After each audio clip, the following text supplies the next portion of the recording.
Alright, in this tutorial we're going to go over how to write compound inequalities based on looking at a graph of a number line.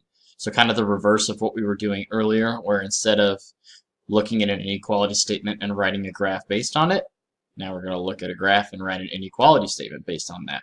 So in this first one, we have an interval from 2 to 3, where 2 is an open circle and 3 is a closed circle. So we know it's going to be one of those between.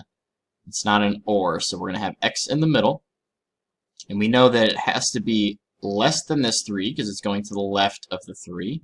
And it is a solid, so it's going to be less than or equal to 3. Then at the same time, it is also greater than 2 because it is an open circle.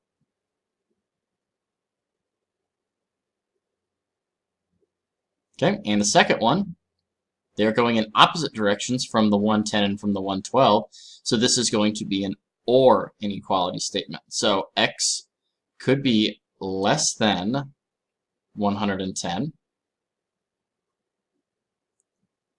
or it could be greater than 112 because they're going in opposite directions.